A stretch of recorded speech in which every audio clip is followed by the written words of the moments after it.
अज्ञानतिमिरान्धस्य ज्ञानाञ्जनशलाकया चक्षुरुन्मीलितं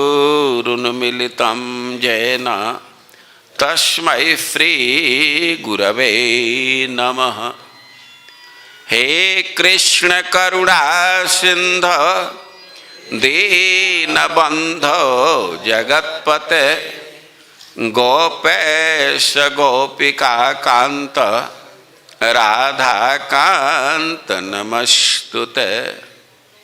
जयतां सुरतोर्पंगोर मम मंदमतिर्गति मत सर्वस्वपदाम्भोज राधा मदन मोहनौ।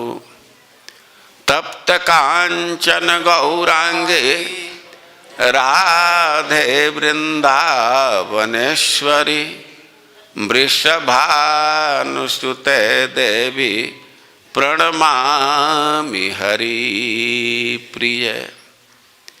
नमो महावदान्याय कृष्ण प्रेम प्रदायते कृष्णाय कृष्ण चैतन्य नामने गौरतुसे नमः। श्री चैतन्य मनोभीष्टं स्थापितं येन भूतले सोऽयं रूपः कदा मह्यं ददाति स्वपदान्तिकम्। वाञ्छाकल्पतरुभ्यश्च कृपा सिन्धुभ्यैव च पतितानां पावनेभ्यो वैष्णवेभ्यो नमो नमः। जय श्री कृष्ण चैतन्य प्रभो नित्यानंद श्री अद्वैत गदाधर श्रीवासादि गौर भक्तवृंद। हरे कृष्ण कृष्ण कृष्ण हरे हरे हरे राम राम राम हरे हरे। ओम नमो भगवते वासुदेवाय। ओम नमो भगवते वासुदेवाय। ओम नमो भगवते वासुदेवाय। ओम नमो भगवते वासुदेवाय। ओम नमो भगवते वासुदेवाय।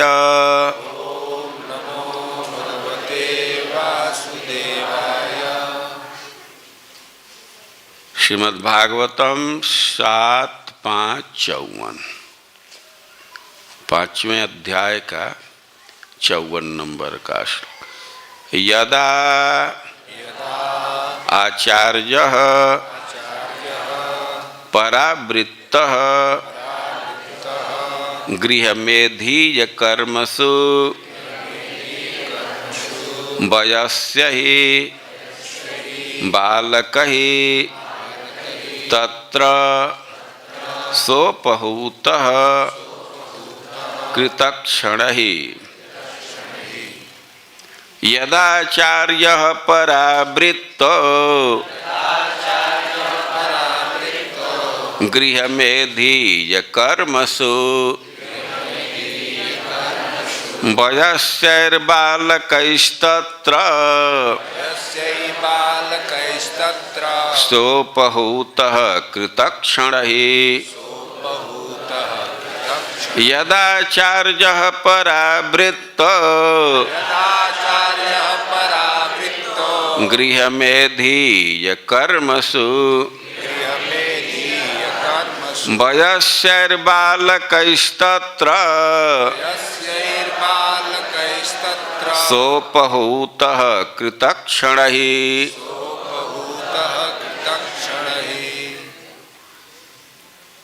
यदाचार्यः परावृत्तो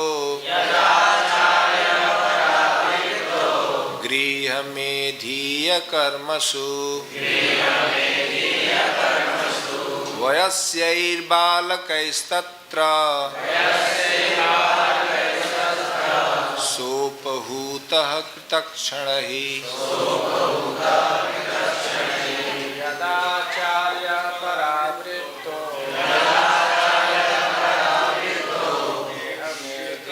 कर्मसु वयस्यैर्बालकैस्तत्र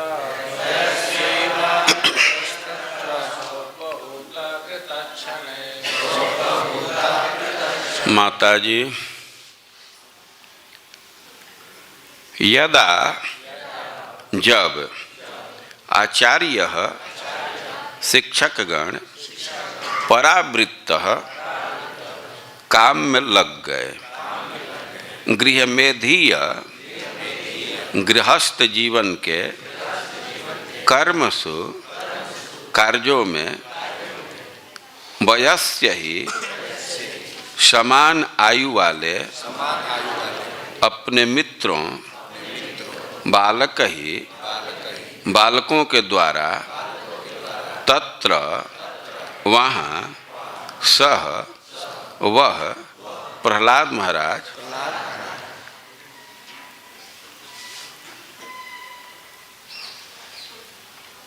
अपहूतः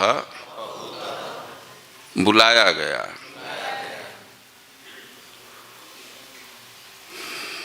उपहूत होना चाहिए। कृतक्षण ही उचित अवसर पाकर अनुवाद और तात्पर्य श्रील प्रभुपाद के द्वारा। अनुवाद: जब शिक्षक अपने घरेलू काम करने अपने घर चले जाते थे तो प्रहलाद महाराज के समवयस्क छात्र उन्हें इस अवकाश छुट्टी को खेलने में लगाने के लिए बुला लेते। तात्पर्य: अवकाश के समय जब शिक्षक कक्षा से चले जाते तो छात्रगण प्रहलाद के साथ खेलने की इच्छा से उन्हें बुलाते, किंतु जैसा कि अगले श्लोकों से प्रकट हो जाएगा कि प्रहलाद महाराज को खेलना नहीं भाता था, अपितु वे प्रत्येक क्षण का उपयोग कृष्ण भावनामृत में उन्नति करने में उपयोग करते थे। और इसलिए जैसा कि इस श्लोक के कृतक्षण ही शब्द से सूचित होता है कि उपयुक्त अवसर पर जब कृष्ण भावनामृत के विषय में प्रचार करना संभव होता तो प्रहलाद महाराज समय का उपयोग निम्नलिखित प्रकार से करते थे। जगत गुरु श्रील प्रभुपाद की। हम लोगों का यह सत्र आज समापन होगा। उस सत्र का कुछ नाम देना ही था, इसलिए प्रहलाद महाराज के गुण और प्रभाव। और 3 दिन प्रहलाद महाराज के गुणों की चर्चा हुई। आज 1-2 उनके प्रभाव के तरफ ध्यान आकृष्ट किया जाएगा।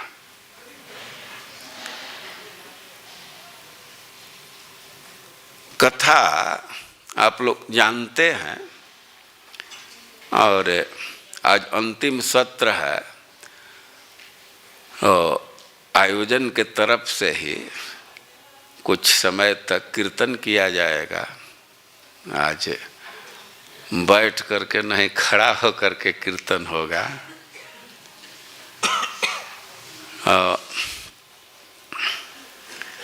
प्रहलाद महाराज के गुणों को सुन करके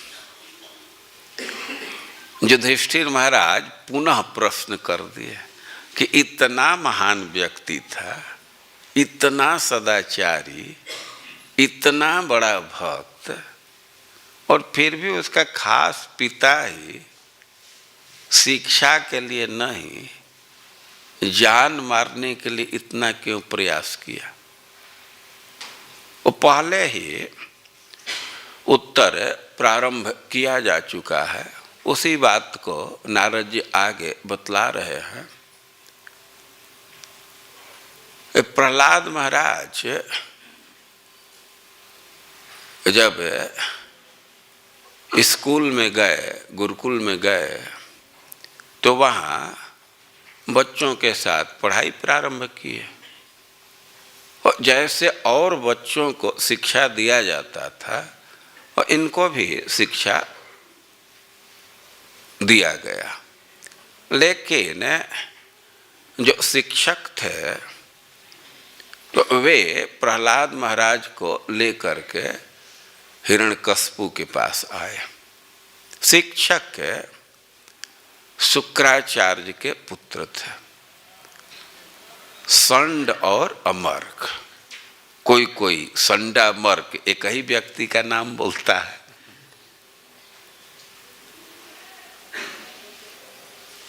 प्रहलाद महाराज से हिरण्यकश्यप को बहुत प्रेम ही था। कोई उपेक्षित पुत्र नहीं थे। घर पर आए तो माँ मातृमृष्ट अलंकृता, बच्चे के मुंह को पोंछी, बाल को ठीक की, तिलक इत्यादि लगाई और बच्चे को सजा करके अब सजा दी। अब उसको हिरण्यकश्यप के पास प्रस्तुत किया गया और हिरण्यकश्यप तो बड़ा प्रसन्न था कि हमारा लड़का प्रारंभ कर दिया शिक्षा। और उसके मनोबल को बढ़ाने के लिए, उत्साह को बढ़ाने के लिए वो पूछा कि बेटा तुम जो पढ़ाई किए तो क्या चीज अच्छा मानते हो?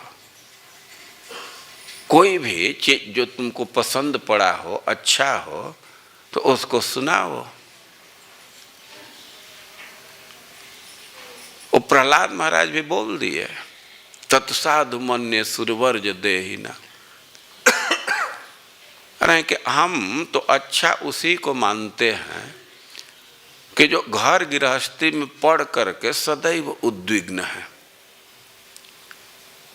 क्योंकि असद्ग्रहात् वे तुच्छ चीज को ग्रहण कर लिए हैं और उनका मन हमेशा चंचल है, उद्विग्न है।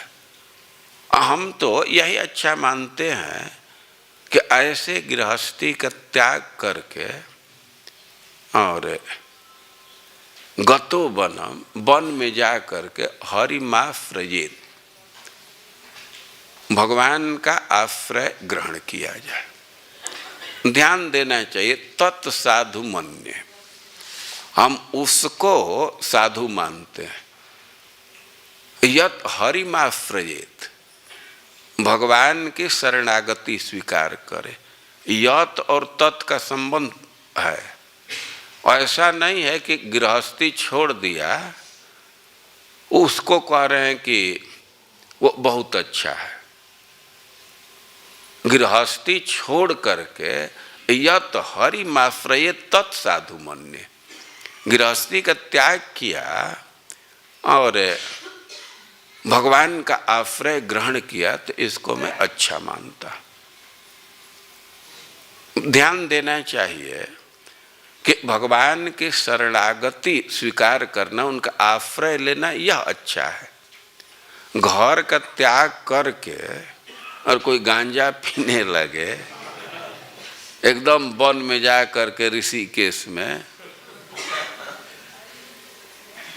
और वहीं चरस चल रहा है, तो वो कोई अच्छा चीज नहीं है। और पता ना उनका क्या टेस्ट है। गंगा जी के तट पर बड़े चाव से वो गांजा पीते रहते हैं। एक दिन संध्या के समय में हमारी इच्छा हुई कि पैदल ही चलते हैं। बनारस में था तो 80 घाट से हमको दशाश्वमेध आना था या और आगे, वो पैदल ही जा रहा था। तो सूर्यास्त हो गया था। अब मैं देखा कि जहाँ जहाँ थोड़ा खाली जगह है तो चीलम ले करके बैठे उनका संध्या चल रहा। हम लोगों के गांव के एक व्यक्ति थे, वो भट्टा चलाते थे, उनको आमदनी आ रहा था। वो गांजा पीने के लिए बनारस चले जाते थे 100 किलोमीटर दूर गांजा पी करके फिर आ जाते थे। तो प्रहलाद महाराज की उक्ति पर यह ध्यान देने की जरूरत है कि तत्साधु मन्ये यत हरिमाश्रयेत। हम उसको अच्छा मानते हैं जो भगवान का आश्रय स्वीकार करे, उनकी शरणागति स्वीकार करे। किसी किसी के मन में प्रश्न होगा शरणागति स्वीकार करने का क्या अर्थ है। और इस श्लोक की व्याख्या इसी मंदिर में कई एक दिन तक हुई थी। हम लोगों के मंदिर के बड़े पंडित हैं रमाकांत जी, तो उनकी इच्छा थी कि इस श्लोक को थोड़ा विस्तार से समझने का प्रयास किया जाए। तो कई एक दिन तक इस पर कई एक वक्ता प्रवचन बोले थे और उसमें एक एक अंश को स्पष्ट किया गया था। और हरिमाश्रयेत, भगवान का आश्रय स्वीकार करना, भगवान के शरणागति स्वीकार करना। शरणागति के विषय में बड़ा प्रसिद्ध श्लोक है षड्विधा शरणागति। लेकिन चैतन्य चरितामृत में स्पष्ट है कि शरणागति का आश्रय का मुख्य धारा है वह भगवान से कहना कि हे नाथ मैं आपका हूँ, और जैसा वचन से बोल रहे हैं वैसा ही मन में भावना करना। तवास्मि इति वचन वदन वाचा, वाणी से वो व्यक्त कर रहा है कि हे नाथ मैं आपका हूँ। तव अस्मि, मैं आपका हूँ।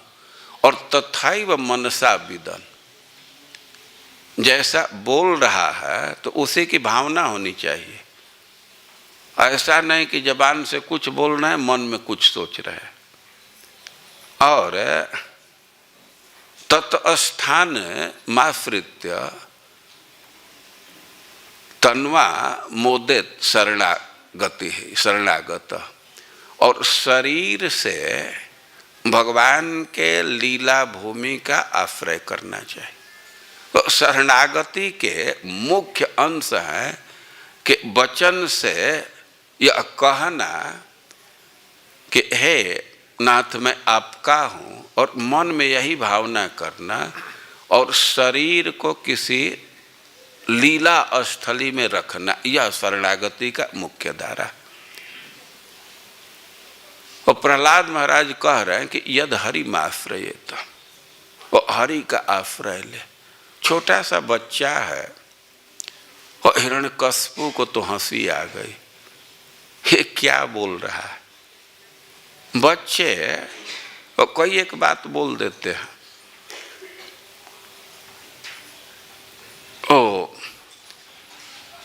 वो कहा कि बच्चे को ठीक से पढ़ाओ, टीचरों को कहा कि ठीक से पढ़ाओ। बच्चे लोग नहीं, टीचर लोग बच्चे को पढ़ाने लगे और वे भी जिज्ञासा करने लगे कि कोई दूसरा तो आया नहीं, कैसे इसका ये पढ़ाई कौन पढ़ा दिया।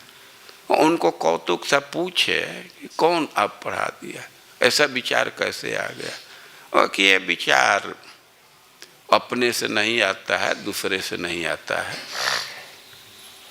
तो वे पढ़ाने लगे और प्रहलाद महाराज जो भी स्कूल में पढ़ाई होती थी उसको सुनते थे और याद भी कर लेते थे, आवश्यकता पड़ने पर सुना भी देते थे। और फिर दूसरा अवसर आया, फिर घर पर उनको लाया गया। हिरण्यकश्यप फिर से प्रश्न किया कि आप उस बात को बतलाओ जो सबसे अच्छी है, जो भी पढ़ाई किए हो, यद अधीत उत्तम, जो भी पढ़ाई किए हो उसमें सबसे अच्छी बात बतलाओ। और सीधे श्लोक बोले, श्रवणम कीर्तनम विष्णु। कहे कि भगवान के नाम गुण लीला का श्रवण करना, वो कीर्तन करना, स्मरण करना, उनकी सेवा करना और उनकी अर्चना करना, उनका उत्सव मनाना और उनके साथ सख्य भाव रखना,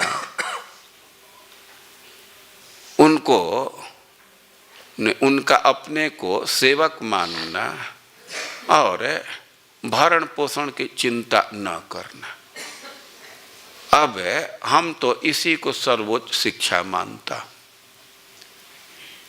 अब इतना वो सुना, हिरण्यकश्यप को क्रोध आ गया, ये क्या बोल रहा है? विष्णु जो हमारा दुश्मन है और उसके आश्रय की बात कह रहा है, उसके श्रवण कीर्तन की बात कर रहा है, उससे फ्रेंडशिप की बात कर रहा है, तो ये हमारा लड़का है कि दुश्मन है? ये दुश्मन का पक्षधर हो गया तो यह भी हमारा दुश्मन ही है ना। और यह तो रहने लायक नहीं है, इसको तो मार देना चाहिए। और टीचरों को भी बहुत डांटा कि आखिर यह कैसे सब सीख लिया, तुम लोगों की कोई गलती है, तुम लोग ठीक से नहीं पढ़ा रहे हो। और बहुत उन लोगों को भी डांटा। अब टीचरों को था कि कैसे इसकी बुद्धि ऐसी हो गई। वे प्रश्न किए तो भगवान को नमस्कार करने लगे। वो कहने लगे कि अरे जैसे चुंबक के नज़दीक लोहा जाता है तो वो खींच ही जाता है, उसी तरह भगवान के नज़दीक जो आएगा तो उसका मन खींच ही जाता है। और ऐसे वे कह रहे थे। और हिरण्यकश्यप तो बड़ा ही कुपित था और उसके मन में था कि अब इसको उपेक्षा करने पर तो काम बहुत बिगड़ जाएगा। वो अपने हिसाब से सोच रहा है कि किसी के शरीर में कई एक अंग हैं, लेकिन अंग में कोई रोग हो जाए, सड़ान चालू हो जाए, तो अब तो अच्छी बात यही है कि तुरंत इसको काट दिया जाए। तो भले ही पुत्र है हमारे परिवार का, लेकिन शत्रु का पक्षधर हो गया तो इसको उपेक्षा करना ठीक नहीं है। वो बड़ा क्रोध में था। और आप लोग जानते हैं कि मारने के लिए कितना कितना प्रयास किया। प्रारंभ में ही यह निर्देश दिया गया, संकेत दिया गया था कि बहुत बहुत उपाय किया मारने के लिए, लेकिन उसका कुछ भी प्रभाव नहीं पड़ा। प्रहलाद महाराज पूर्ण सुरक्षित रहे। उसके पीछे कारण था कि भगवत तेजसा स्पृष्टम। प्रहलाद महाराज का ऐसा व्यक्तित्व है कि भगवान के तेज से व्याप्त है। अब जहाँ भगवान का तेज व्याप्त है वो कितना प्रभावशाली व्यक्तित्व है, आप एक अनुमान कर सकते हैं। तो टीचर है तो बहुत भयभीत थे, उनको बहुत डांटा, लेकिन टीचर लोग का है राजन घबराने की जरूरत नहीं है, अभी तो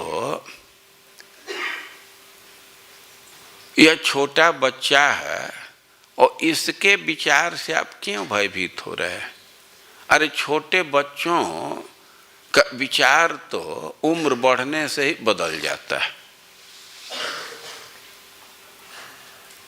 कोई एक माता पिता आकर के अपना दुख सुनाते हैं कि महाराज ये हमारा बेटा था, पहले हमारे साथ ही पूजा करता था, अब हमारी बात ही नहीं सुनता है, कॉलेज में चला गया तो हमारी बात ही नहीं सुनता है।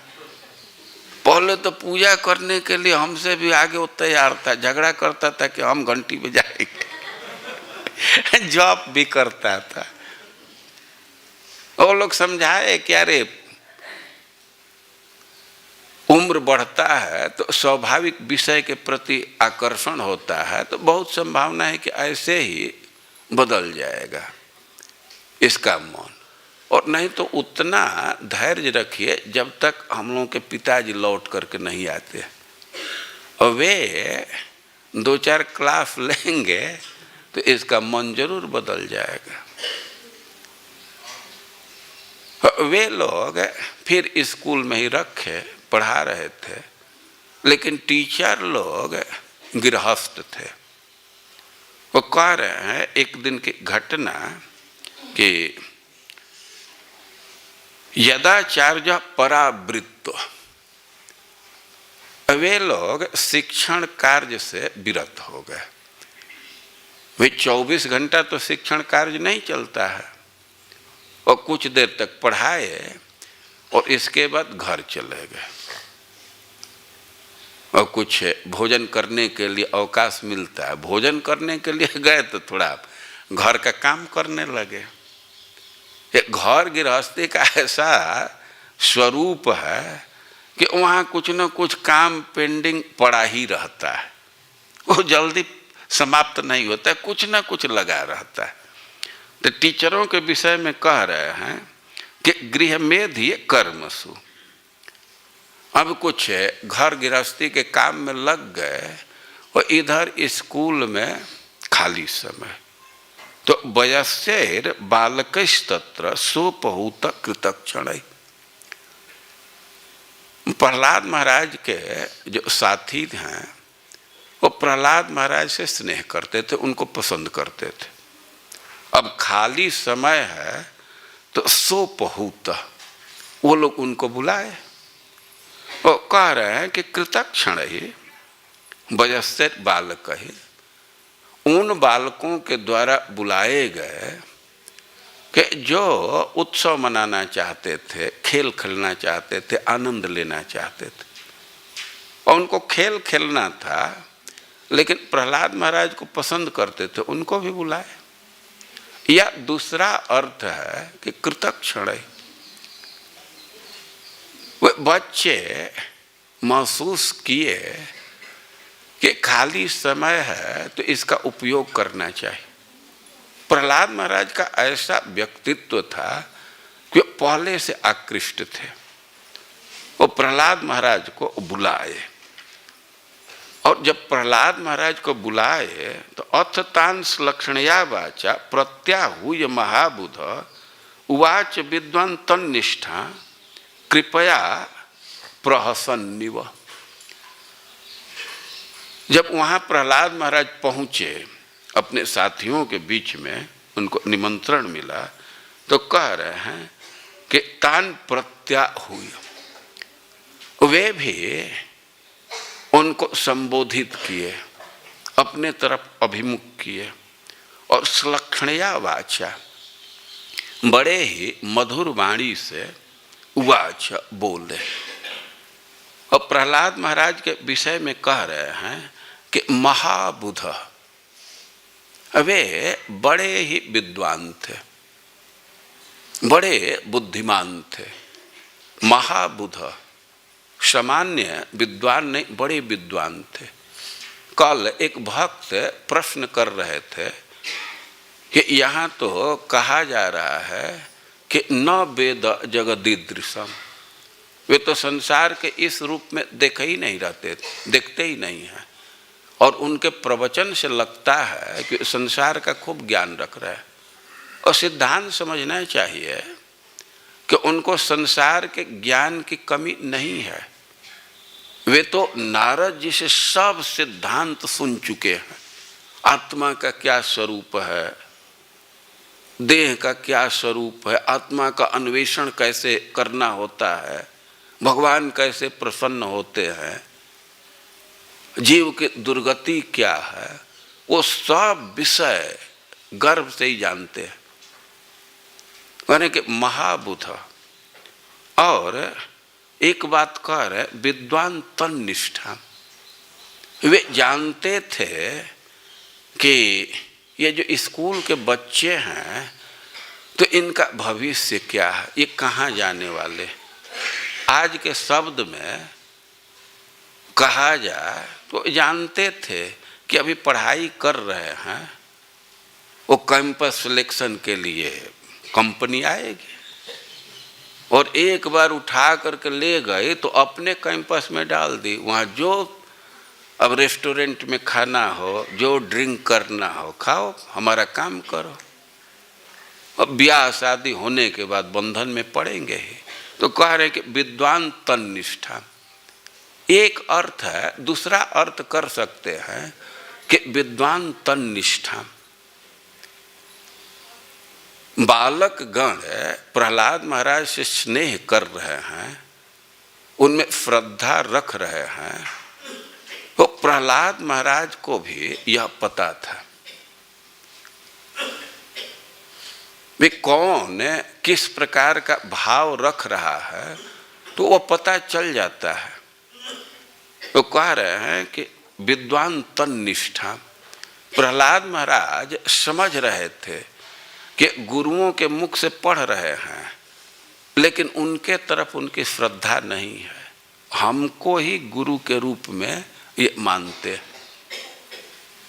हमको टीचर से कम नहीं अधिक मानते। प्रहलाद महाराज इसके लिए कुछ प्रयास नहीं किए थे, लेकिन उनका ऐसा व्यक्तित्व है, प्रभाव है कि सारे बच्चे उनको गुरु जैसा ही मानते थे। तो कह रहे हैं कि विद्वान तन्निष्ठा कृपया प्रहसन्निव।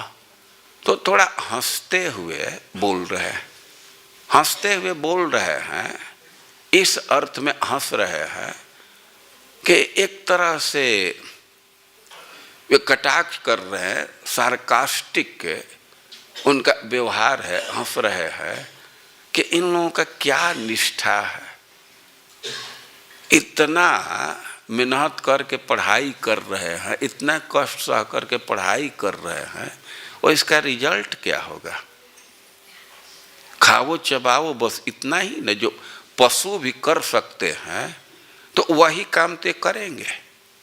और इसलिए उनके हंसते हुए बोल रहे हैं, या हंसने को दूसरे अर्थ में भी ले सकते हैं, तन्निष्ठा। अब उनको पता है कि हमको गुरु जैसे मान रहे हैं और इसलिए वे प्रसन्न हैं, तो प्रहसन्निव हंसते हुए वे बोले। और उनसे जब ये बोलना प्रारंभ किए तो ते तु तत्गौरवात् सर्वे त्यक्त क्रीड़ा परिच्छदा।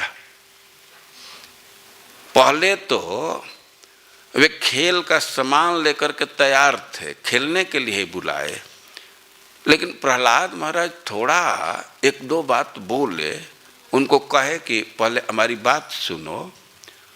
तो इतना प्रहलाद महाराज में उनका गौरव बुद्धि था, महत्व बुद्धि था कि तुरंत त्यक्त क्रीड़ा परिच्छदा, जो भी खेल के समान थे उसका वे त्याग कर दिए। बाला अदूषित धिय। प्रहलाद महाराज जो प्रवचन प्रारंभ किए वो पूरा इधर ध्यान दिए, इसके पीछे क्या कारण है। तो करें कि अदूषित धिय द्वंद्वा रामे रिहिते, द्वंद्वा रामे रिते हितहि। जो टीचर थे उनको कह रहे द्वंद्वाराम। द्वंद्वाराम मतलब जो द्वंद्व में रमण कर रहा है। भगवान के धाम को प्राप्त करने के लिए द्वंद्व से मुक्त होना पड़ता है। गीता का प्रसिद्ध श्लोक है द्वंद्वैर विमुक्त।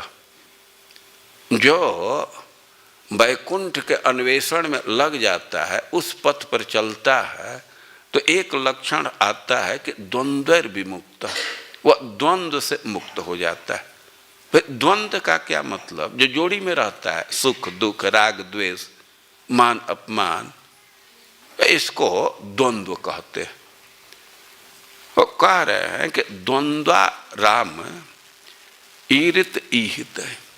यद्यपि जो टीचर हैं तो खुद द्वंद्वाराम हैं, संसार में रमने वाले हैं, और स्टूडेंट को भी, विद्यार्थियों को भी वही शिक्षा दे रहे थे, लेकिन उनका पूरा प्रभाव अभी बच्चों पर नहीं आया था,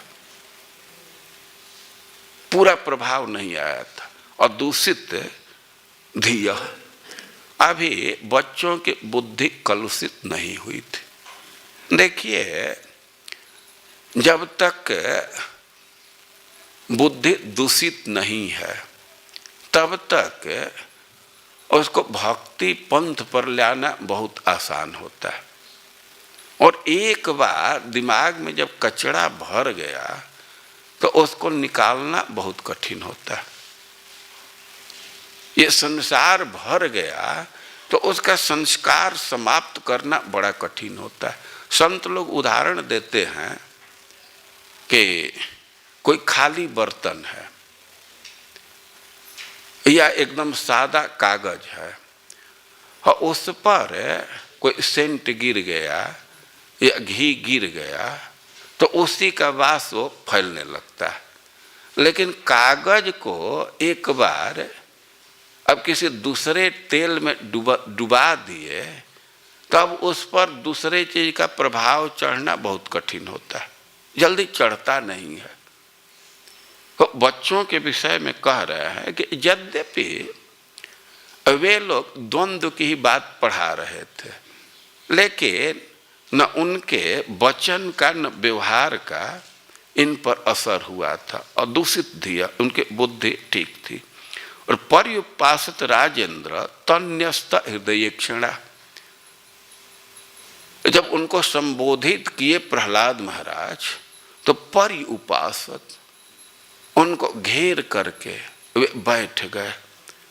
और तन्यस्त हृदय क्षणा, प्रहलाद महाराज ऐसे प्रभावी व्यक्ति हैं कि तन्यस्त हृदय क्षणा, प्रहलाद महाराज में ही वे लोग अपने ईक्षण मतलब दृष्टि को भी रख दिए और हृदय को भी। प्रहलाद महाराज बोल रहे हैं तो पूरा ध्यान से सुन रहे हैं, और उसी के तरफ दृष्टि है। दोनों चीज, दृष्टि भी उनके तरफ और मन भी उनके तरफ हो। यह प्रहलाद महाराज का प्रभाव है। बच्चों का ध्यान थोड़ा भी इधर उधर नहीं जा रहा, और दृष्टि भी इधर उधर नहीं, पूरा समाहित चित्त हो करके एक निष्ठा के साथ प्रहलाद महाराज की बात सुनने लगे। तो तानाह कर्णो मैत्रो महाभागवतो सुर, क्योंकि उनके हृदय में बहुत करुणा है, उनके भविष्य को देख रहे हैं कि कैसे दुर्गति में पड़ने जा रहे हैं, और उसको सोच करके वे करुणा के साथ उनसे बोले। प्रहलाद महाराज का परिचय दे रहे हैं। असुर, जन्म तो असुर कुल में है, लेकिन महाभागवत, ये महाभागवत है। वो बच्चों से वे बोलना प्रारंभ किए। एक अध्याय में उनके प्रवचन को रखा गया है, और बच्चों से कह रहे हैं कि कुमारावस्था में ही भागवत धर्म का आचरण कर लेना चाहिए, क्योंकि मनुष्य जीवन बड़ा दुर्लभ है और बड़ा महत्वपूर्ण है, अर्थ को प्रदान करने वाला है। लेकिन एक कठिनाई है कि अध्रुवम, ये कब नष्ट हो जाएगा इसका कोई ठिकाना नहीं। भगवान सृष्टि तो बहुत बहुत शरीरों के किए। सृष्टवा पुराणी विविधान अजयात्म शक्ति। भगवान अपने माया शक्ति से बहुत बहुत शरीर की रचना की और उस शरीर की बहुत बहुत विशेषता है। ऐसे ऐसे शरीर हैं वृक्षान सरीसृप अपने पैर से ही भोजन जुटा लेते हैं, या ऐसे ऐसे जीव हैं कि उड़ सकते हैं, उनमें लाइट की व्यवस्था है। अब इस दृष्टि से देखा जाए तो मनुष्य का शरीर तो बड़ा है। अब मनुष्य को उड़ना हो तो कितना कितना सिस्टम विकसित करना पड़ता है, और कितने कितने प्राणी हैं कि उनको उड़ने में कोई प्रयास ही नहीं है। पानी में रहने में उनको कोई कठिनाई नहीं है। तो कह रहे हैं कि सृष्टवा पुराण विविधान अजयात्म शक्त्या। भगवान बहुत बहुत सृष्टि की है, मछली का, वृक्ष का, पक्षी का, सरीसृप का, क्या क्या, लेकिन तैतै रतुष्ट हृदय, उस सब शरीर से वे असंतुष्ट रहे, उनको संतुष्टि नहीं हुई। जब मनुष्य शरीर की रचना की है तो मुदम अवाप, वे प्रसन्न हो गए। वे क्या मनुष्य शरीर की विशेषता है? ब्रह्मावलोकधीषण। मनुष्य शरीर में भगवान ऐसी बुद्धि दिए हैं कि उसका उपयोग करके व्यक्ति ब्रह्म साक्षात्कार कर सकता है, भगवान का दर्शन कर सकता है। तो इस अर्थ में मनुष्य शरीर बहुत महत्वपूर्ण है। हमारा जो प्रयोजन है उसको मनुष्य शरीर से बिल्कुल आसानी से प्राप्त कर सकते हैं, क्योंकि भगवान उस ढंग की बुद्धि दी है। दूसरे प्राणी में बहुत बहुत विशेषता है, लेकिन भगवान के प्राप्ति के लिए वो कुछ प्लान नहीं कर पाते हैं। खाने चबाने के लिए वे योजना कर लेते हैं, कैसे बच्चे को खिलाना है, कहाँ ठंडा में उनको रखना है, वे सब अरेंज कर लेते हैं। कुत्ते बिल्ली भी ये कार्य कर लेते हैं। लेकिन हम कैसे भगवान के धाम में जाएंगे तो इसकी योजना नहीं कर पाते। लेकिन मनुष्य शरीर में सुविधा है तो अर्थदम हमारे प्रयोजन को सिद्ध करने वाला है और बड़ी कठिनाई से प्राप्त होता है। लेकिन अब एक इसमें दोष है कि अध्रुवम, कब नष्ट हो जाएगा इसका कोई ठिकाना नहीं। और इसी से कौमारावस्था में ही भक्ति प्रारंभ कर लेना चाहिए, भागवत धर्म का आचरण करना चाहिए। अब एक प्रश्न होगा कि अरे क्या आचरण करना चाहिए, कुछ इसको और स्पष्ट कीजिए। तो कह रहे हैं कि यथा ही पुरुषस्य विष्णु पादोपसर्पण।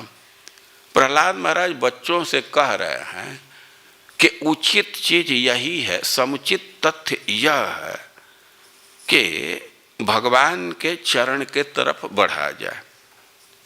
विष्णु पादोपसर्पण,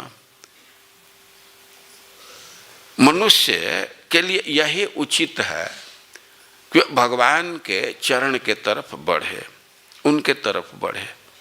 यदेश सर्वभूतानां प्रिय आत्मेश्वर सहित, भगवान के तरफ है हमें जाना चाहिए, उनकी शरणागति स्वीकार करनी चाहिए, उधर बढ़ना चाहिए।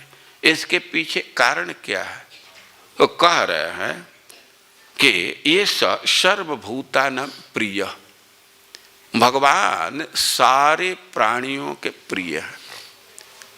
देखिए, जो प्रिय नहीं है तो उसके तरफ बढ़ने में संकोच होता है, लेकिन जो प्रिय है और उधर बढ़ने में संकोच नहीं होता है, उधर बढ़ जाता है आदमी, चला जाता है। तो भगवान तो सबके प्रिय हैं और आत्मा एकदम अपने हैं, वे पराये नहीं हैं। और ईश्वर, वे ईश्वर है, सुहित हितैषी हैं। देखिए, बच्चे को माँ की तरफ जाने में कोई संकोच नहीं है, क्योंकि वो माँ बिल्कुल अपनी है और प्रिय है, इसलिए स्वाभाविक उधर चला जाता है। लेकिन कोई कितना हो प्रिय हो, अपना हो, और उधर कोई जाए तो कुछ लाभ भी मिलना चाहिए ना। अरे इस संसार में तो बहुत लोग प्रिय हैं और उनके पास जाइए तो आपका हेल्प क्या करेंगे, उनकी क्षमता ही नहीं है। लेकिन अब भगवान के विषय में कह रहे हैं, विष्णु के विषय में कह रहे हैं कि ईश्वर, और वह सब क्षमता से युक्त है। देखिए, कहीं कहीं प्रियत्व है और आत्मीयता भी है, लेकिन क्षमता ही नहीं है। जैसे कोई छोटा बच्चा है तो माँ तो बहुत प्रिय है, बिल्कुल अपनी है, और बच्चा माँ के पास गया, लेकिन माँ की क्षमता नहीं है कि बच्चे की रक्षा कर पाए, उसकी क्षमता बिल्कुल सीमित है। कोई बच्चा है और माँ के पास जा रहा है, यहाँ तक कि कुछ इच्छा है उसको खाने की, लेकिन कोई जरूरी नहीं है कि माँ उसको पूरा कर दे।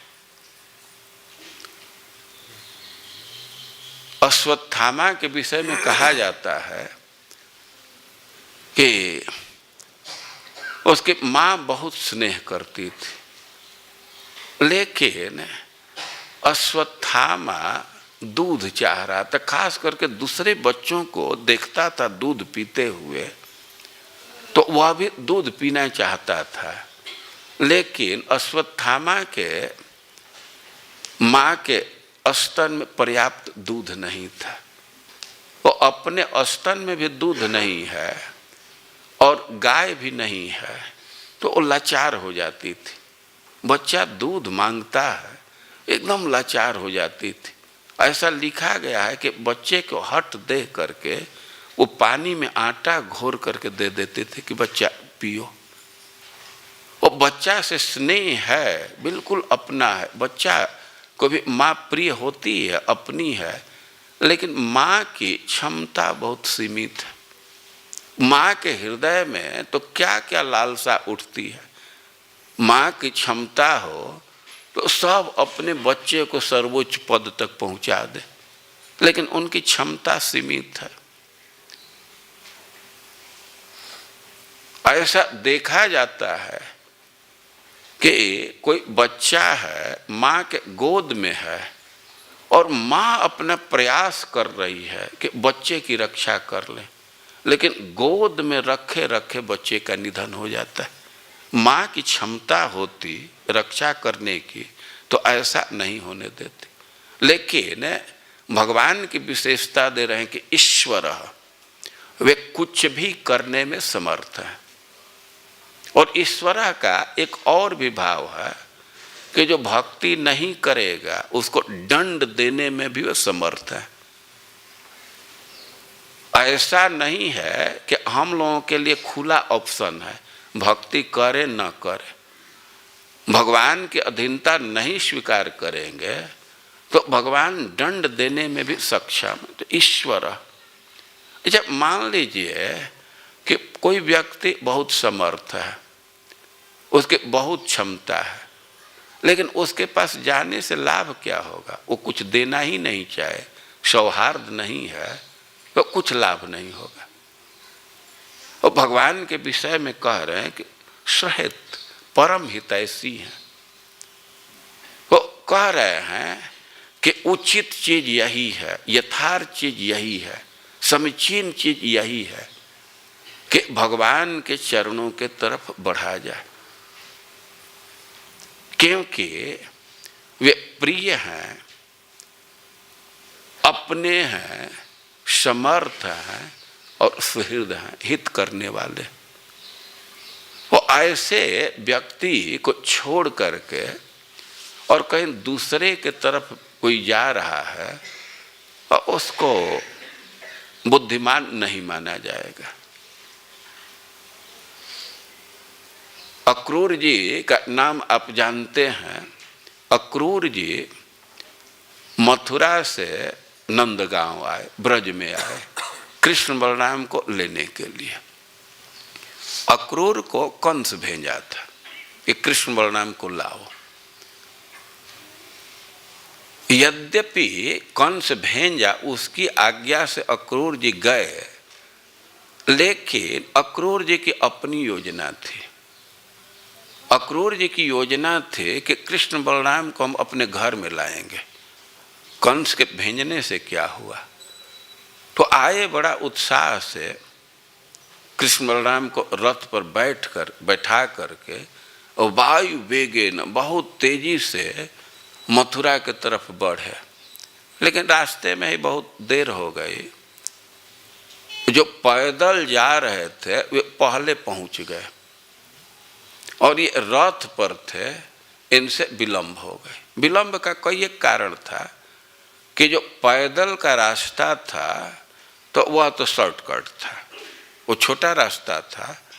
अब रथ का रास्ता, इसकी लंबाई ही अधिक है और उसमें भी अब यह पता चला कि कृष्ण बलराम को अक्रूर ले जा रहे हैं और 20 गांव में सूचना गई तो वहाँ की गोपियाँ दौड़ करके आई कि एक बार कम से कम कृष्ण का दर्शन तो कर लें, मथुरा जा रहे हैं तो। अपने गांव से निकल करके आए कि इसी रास्ते से जाएंगे। लेकिन अब उनका इतना प्रेम है, इतनी उत्कंठा है कि अपने को स्थिर नहीं रख पाई। उत्कंठा के बस और मूर्छित होकर के रोड पर ही गिर गई।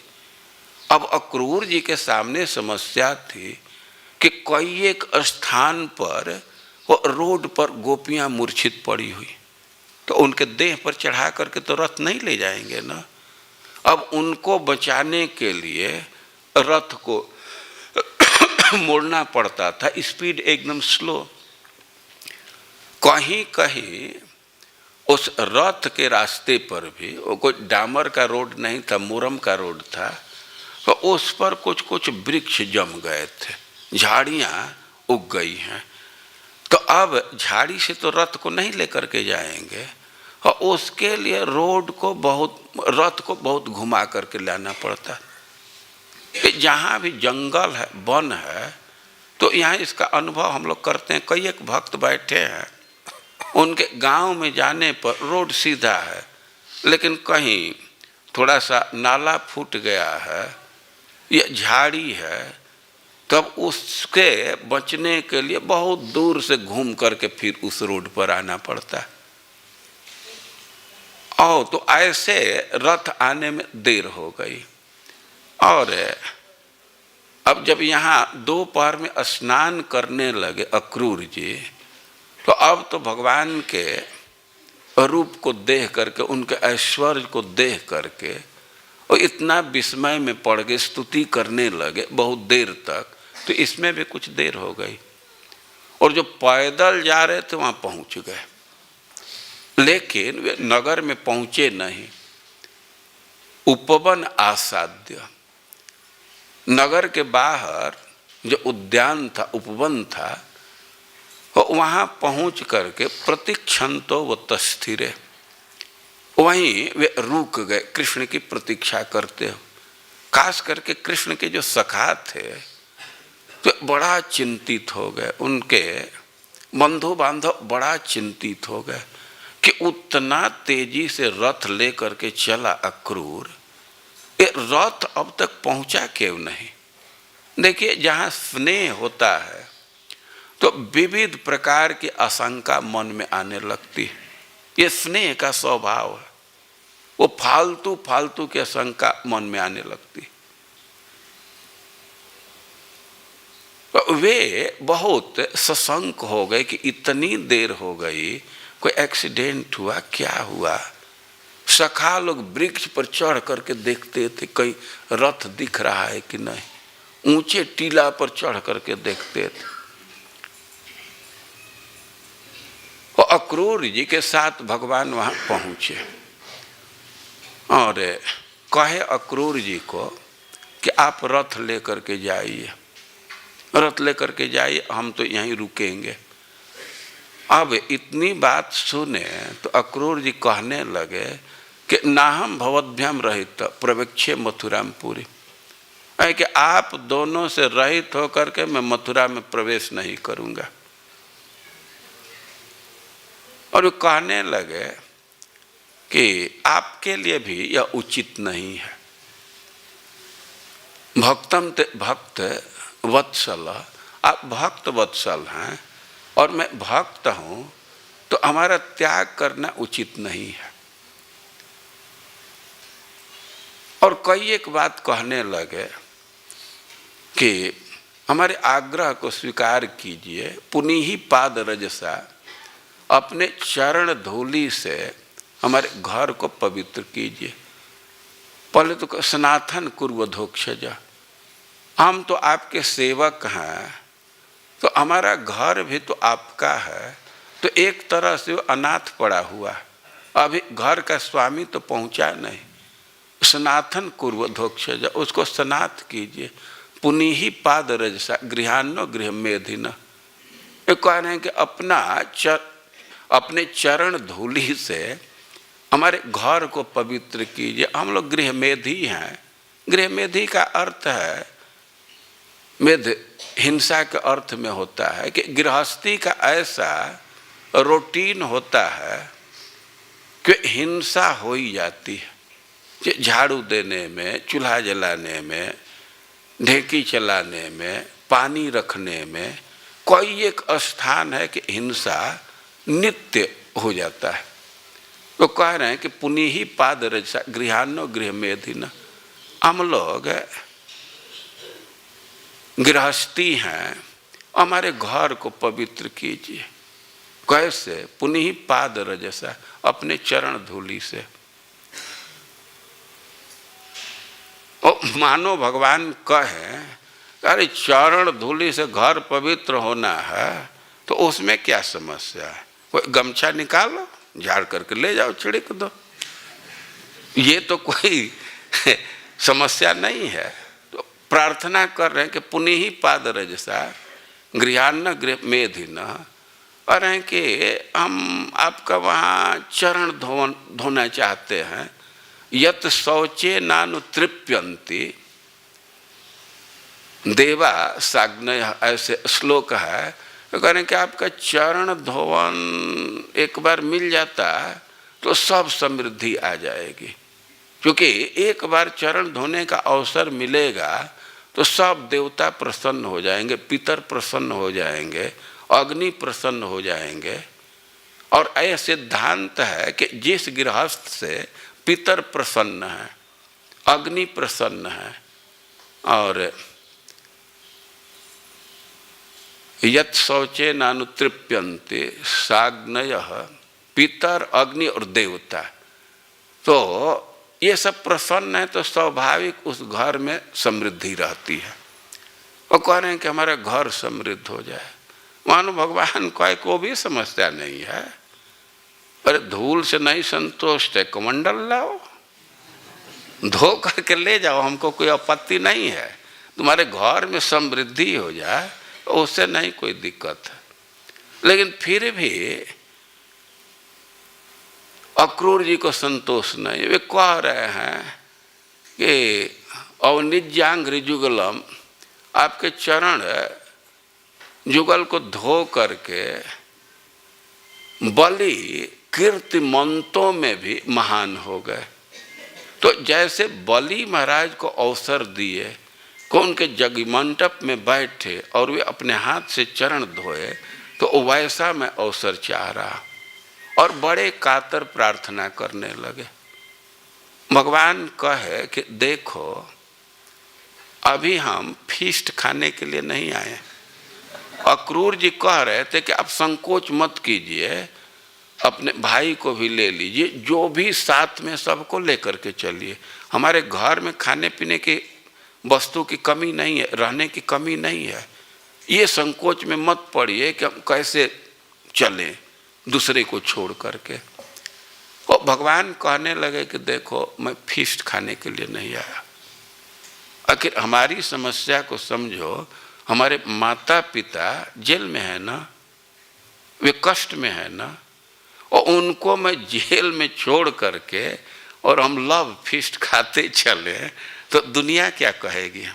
कि हम तुम्हारे घर आएंगे लेकिन जदुकुल द्रुहम हत्वा, जो यादवों को कष्ट देने वाला है तो उसका पहले हत्या करूंगा, उसका वध करूंगा, इसके बाद तुम्हारे घर आऊंगा। और भगवान जैसा वचन दिए वैसा किए। कंस का वध करने के बाद अक्रूर जी के घर गए। अब तो अक्रूर जी बड़े प्रसन्न हो गए, देख करके उनकी स्तुति करने लगे। वे कहने लगे कि आज हमारा बस्ती धन्य हो गया, हमारे पितर तृप्त हो गए, आपके चरण यहाँ आ गए। और उसी क्रम में वे एक बात कह रहे हैं, कह पंडितस्तद परम शरणम समीया भक्त प्रियाद ऋतगिरा सुहृद कृतज्ञ। अरे कि कौन पंडित है, कौन विद्वान व्यक्ति है कि त्वत अपरम शरणम समीयात, आपको छोड़ करके किसी दूसरे के शरण में जाए। भाई क्या हमारी विशेषता है? भक्त प्रियात, भक्तों को आप बहुत प्रिय है, या भक्त आपको बहुत प्रिय है।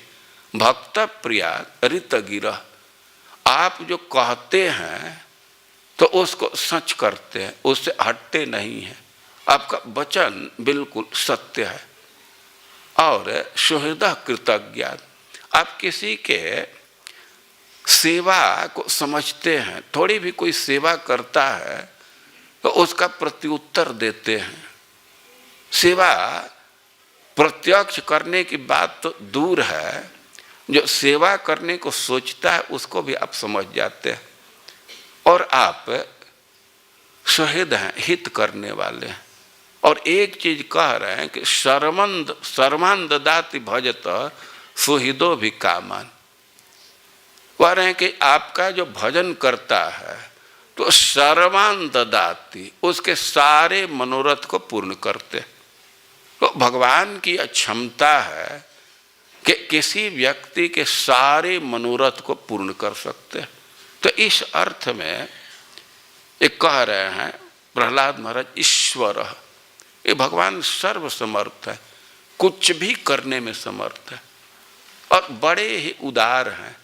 अक्रूर जी कह रहे हैं कि अरे मनोरथ पूर्ण करने की बात तो दूर है, सर्वान ददाति सुहृद, जो इसकी इच्छा है तो उसको तो देते ही, आत्मानम अपि, अपने को भी दे देते हैं। अरे भी अपने को कैसे दे देंगे? तो दे देते हैं, अर्जुन चाहे उनको दे दिए। अच्छा, एक कोई कह सकता है कि इतना बांटेंगे सबको तो उनका स्टॉक खत्म हो जाएगा, कि ना,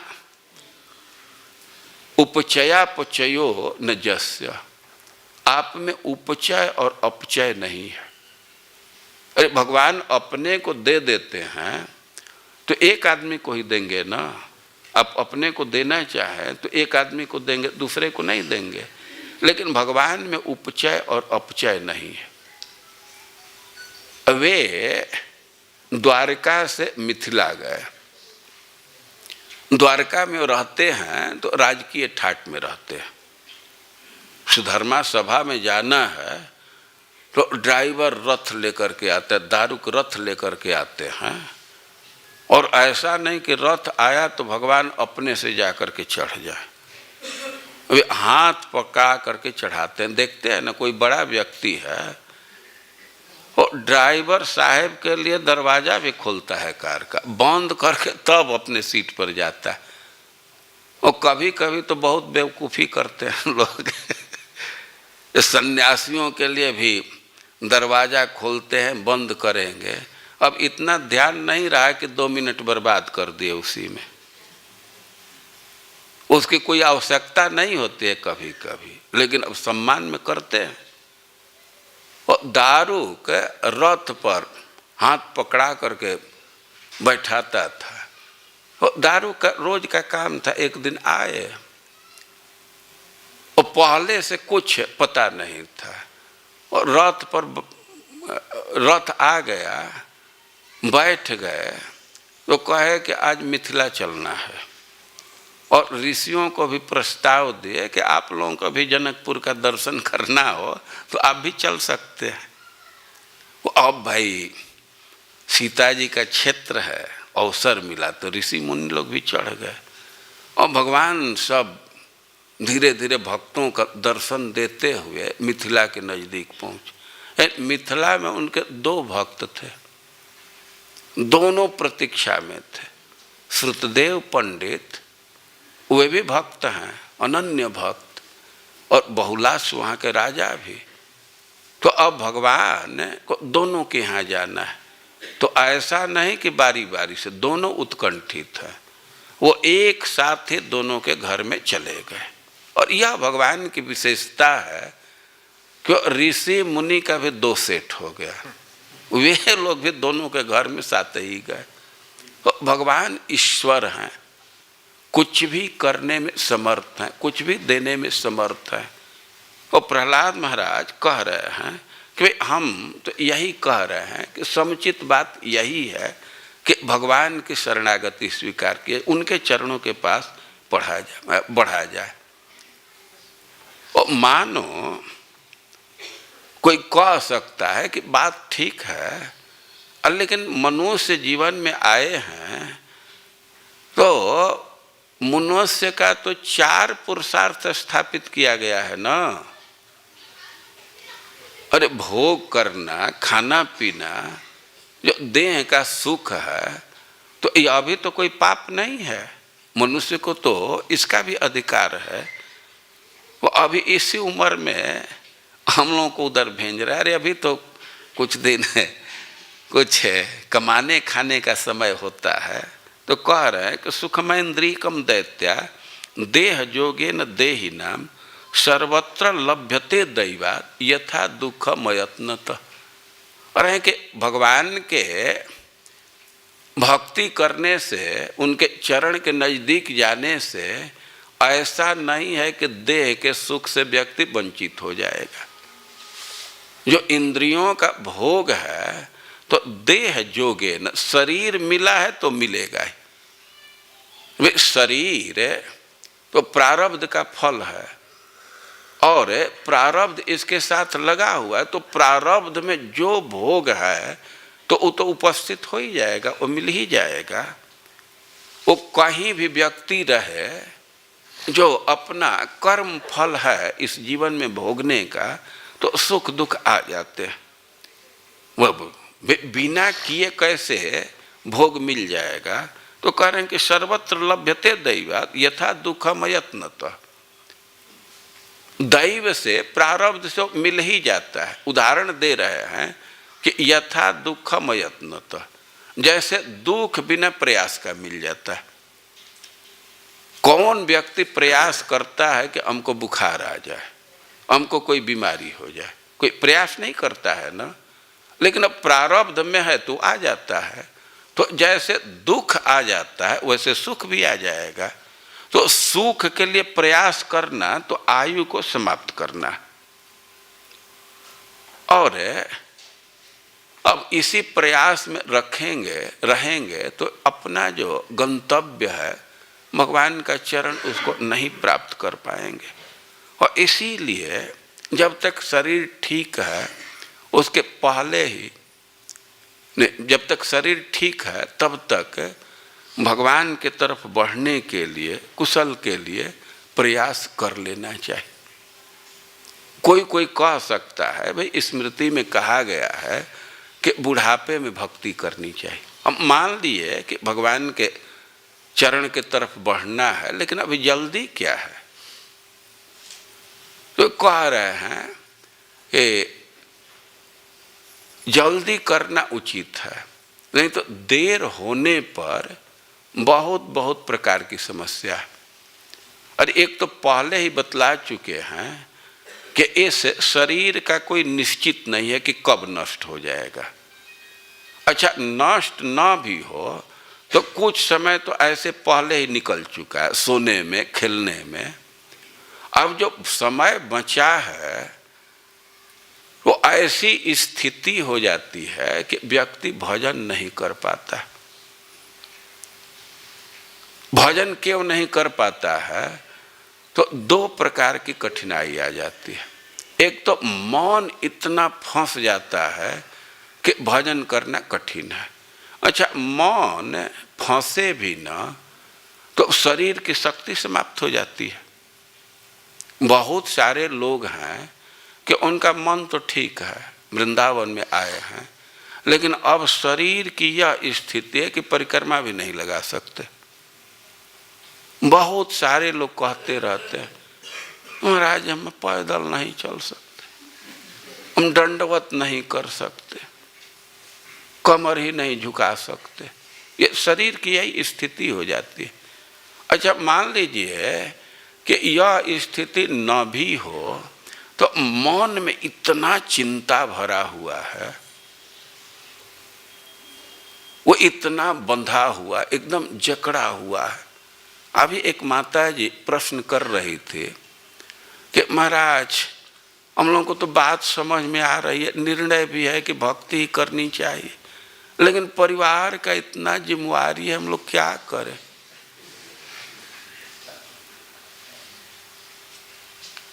परिवार का जिम्मेवारी तो अपने इच्छा से ही लिए हैं ना, कोई थोपा है? प्रहलाद महाराज तो पहले ही कहे कि भाई कठिनाई बढ़ेगी, तो अब तो बंध गए।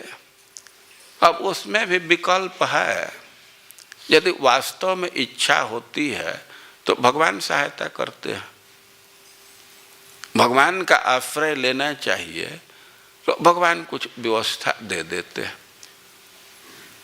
तो प्रहलाद महाराज वो कह रहे हैं कि उम्र बढ़ने पर कामना बढ़ जाती है, और कहीं अब घर गृहस्थी में पड़ गए, स्त्री पुत्र में पड़ गए, तो उनका बात बहुत भारी बंधन हो जाता है। स्त्री जो मंत्रणा करती है, मधुर बात बोलती है, आलिंगन करती है, तो वो मन में इतना भर जाता है कि उसका त्याग करना बहुत कठिन है। छोटे छोटे बच्चों का अब बोली कान को इतना प्रिय लगता है कि उसको भूलना बहुत कठिन है।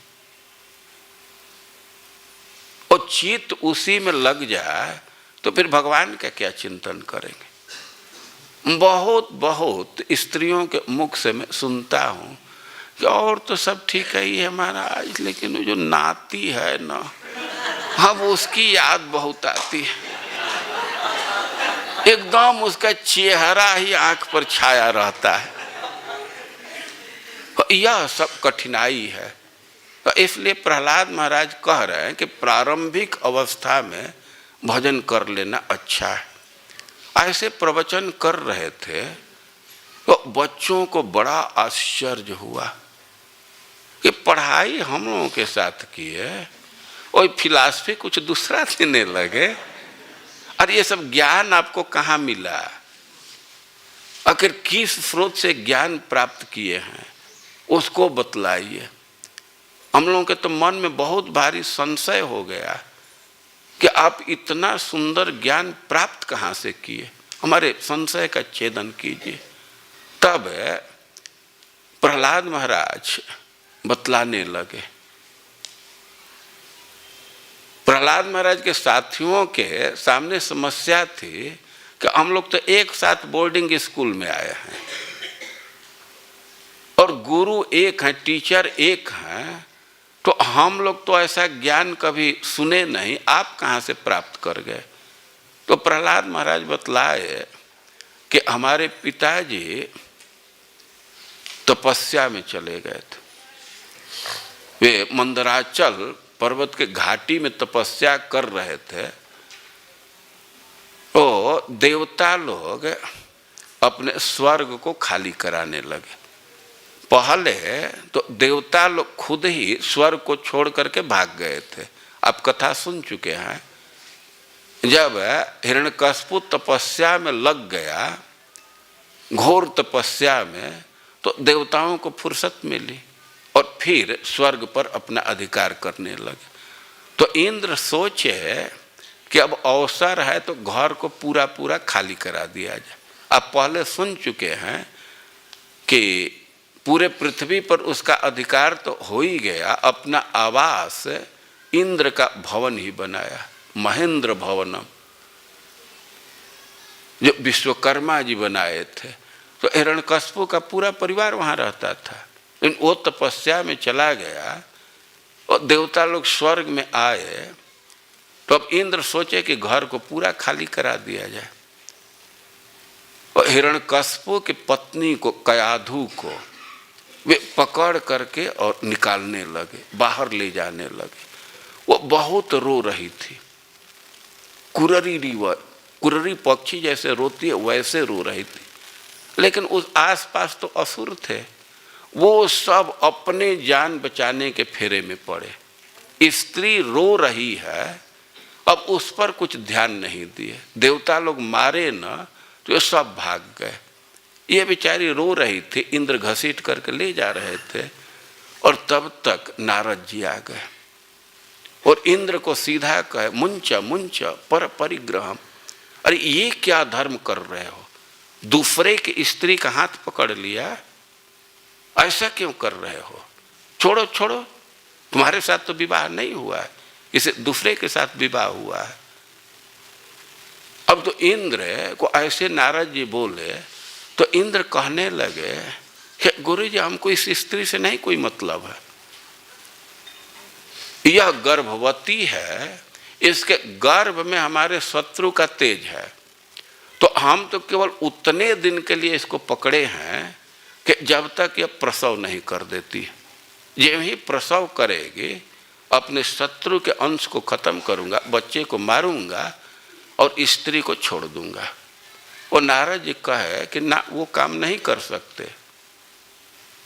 इसके गर्भ में तो महाभागवत, ये भागवत है, भक्त है, और न संस्था प्राप्स्यते, उसको तो नहीं मार सकते। अनंतानुचरो बलि, वो तो अनंत का अनुचर है, बहुत बलवान है, तो वध नहीं कर सकते हो। और जब वध ही नहीं कर सकते तब ले जाने से क्या फायदा? तो तुरंत छोड़ दिए। और इंद्र तो छोड़ दिए, लेकिन अब कयाधु के सामने भारी समस्या कि अकेली स्त्री जाए कहाँ। तो नारद जी उसको निजाश्रमम, अपने आश्रम पर ले गए। अब अपने आश्रम का क्या अर्थ है? या तो किसी अपने मित्र के घर पर ले गए जिसको अपना जैसा ही मानते थे, या निजाश्रम का अर्थ है कि वे बद्रिकाश्रम के हेड पुजारी हैं, वही उनका बेस है, तो उस आश्रम में ले गए, कहीं गौशाला में या कहीं रख दिए उनके। अब आश्रय मिला तो पर्यचरत सती, खूब अच्छा से वे नारद जी की सेवा करने लगे।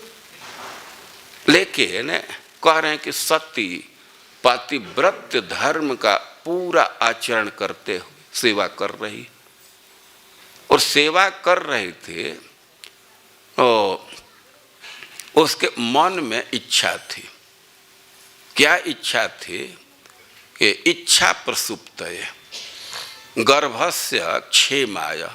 वो सेवा कर रही थी तो कुछ उद्देश्य से, वो चाहती थी कि हमारा गर्भ सुरक्षित रहे, और इच्छा प्रसुप्त, उसकी इच्छा थी कि हम अपने पति के समक्ष प्रसव करें। और इस दो उद्देश्य से वो नारद जी की खूब सेवा की। और कह रहे हैं कि प्रादाद उभय ईश्वर, नारद जी में क्षमता दोनों को प्रदान किए। उसके गर्भ के सुरक्षा भी दिए और उसको ये क्षमता दिए कि जब वे चाहे तब प्रसव करे, प्रसव का वेग उसको बाध्य नहीं करेगा।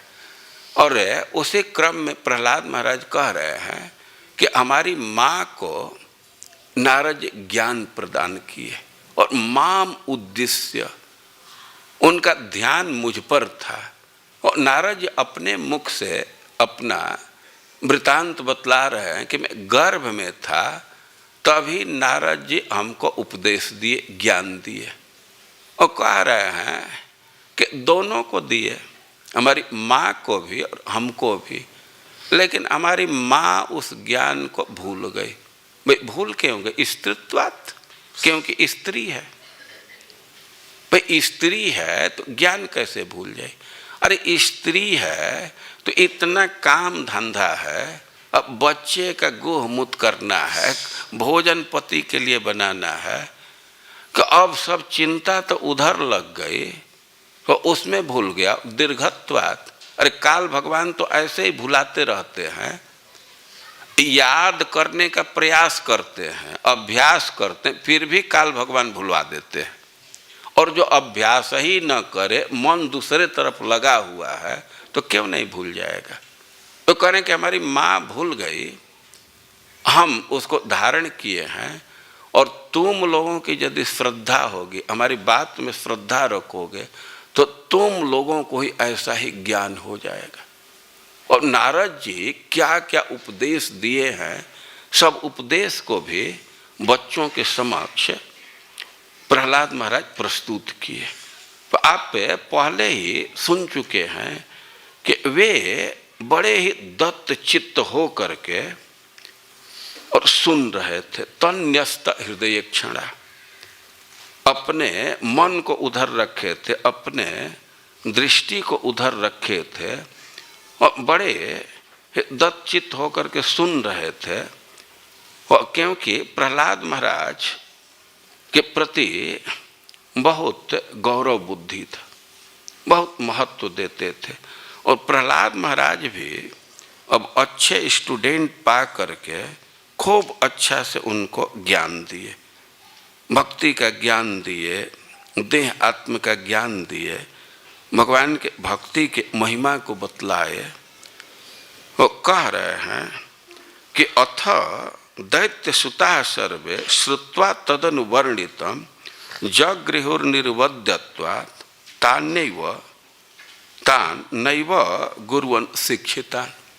प्रहलाद महाराज के प्रवचन का प्रभाव हुआ कि सारे बच्चे उसको धारण कर लिए, उसको स्वीकार कर लिए। जो गुरु लोग सिखाए थे उसको धारण नहीं किए, उसको स्वीकार नहीं किए। तो यह है प्रहलाद महाराज का व्यक्तित्व प्रभाव कि प्रवचन किए तो एक एक बच्चे उनके सिद्धांत को अंगीकार कर लिए, अपने गुरु की बात को नहीं माने। और प्रहलाद महाराज का यह प्रभाव है कि पूरा स्कूल को ही भक्त बना दिए। और इतना ही प्रभाव नहीं है, देखिए प्रहलाद महाराज का ऐसा प्रभाव है कि उनके इच्छा को देख करके भगवान पूरे ब्रह्मांड को मुक्त कर दिए। वे अकेले मुक्त नहीं होना चाहते थे, तो उस समय इस ब्रह्मांड में जितने प्राणी थे सबको मुक्त कर दिए। प्रहलाद महाराज का आप प्रभाव देख सकते हैं कि नृसिंह देव जब क्रोध में थे और देवता लोग जो बड़े बड़े पद पर हैं भगवान के नजदीक आने का साहस नहीं कर रहे थे, स्तुति कर रहे थे लेकिन दूर से। भगवान की जो खास पत्नी है उसको भेजना चाहे ब्रह्मा जी, लेकिन वह भी इनकार कर दे कि ना, ऐसा रूप तो मैं कभी देखा ही नहीं था, हम नहीं जाएंगे। लेकिन प्रहलाद महाराज का प्रभाव देखिए, ये ब्रह्मा जैसा व्यक्ति प्रहलाद को कह रहा है, यह कार्य दे रहा है, कि बेटा तुम जा करके भगवान के क्रोध को शांत करो। यहां देवता लोग अपने को असक्षम मान रहे हैं, लक्ष्मी जी अपने को असक्षम मान रही है, उस कार्य के लिए एक छोटे बच्चे को लगाया जा रहा है। यह प्रहलाद महाराज का व्यक्तित्व है और उस कार्य में वे सफल हुए। भगवान से जा करके कहे कि अब क्रोध शांत कीजिए, अब इसकी कोई आवश्यकता नहीं है। मानो भगवान कहे कि फिर हिरण्यकशिपु कुछ अत्याचार करेगा, तब कैसे कह रहे हो कि क्यों आवश्यकता नहीं है? क्या तुम ही हमारे एक भक्त हो? बहुत सारे भक्त हैं। वो कहे कि ना ना, अब आगे के लिए तो रूपम नृसिंह विवाह जना स्मरंती, आगे कोई संकट है वो केवल इस रूप का कोई स्मरण कर लेगा, नृसिंह वंदना का गान कर देगा और उसी से किसी भी संकट से मुक्त हो जाएगा। और प्रहलाद महाराज बड़े ही उन्नत भक्त हैं। भगवान के भक्तों में इनका अन्यतम स्थान है। और श्रील प्रभुपाद जी लिखे हैं, Prahlad is the best of all devotees. यद्यपि फिर दूसरे दूसरे भी भक्त हैं, फिर प्रश्न करने पर best of the best, best of the best of the best कई एक कैटेगरी है, लेकिन सामान्य रूप से देखा जाए तो प्रहलाद महाराज बड़े ही उन्नत भक्त हैं और ये करुणा से युक्त हैं। ये बहुत बड़े प्रीचर हैं और जीव के साइड से वे जीवों को प्रोत्साहित कर रहे हैं कि अरे भगवान की भक्ति में क्या प्रयास है, सब लोग भक्ति स्वीकार कीजिए। और भगवान से भी जीवों के लिए प्रार्थना कर रहे हैं कि सब जीवों को मुक्त करने में आपको क्या कठिनाई है, सबको मुक्त कर सकते हैं। और प्रहलाद महाराज की बात सुन करके भगवान तुरंत डन, ठीक है ये मैं कर दूंगा, और कुछ मांगना है तो मांगो।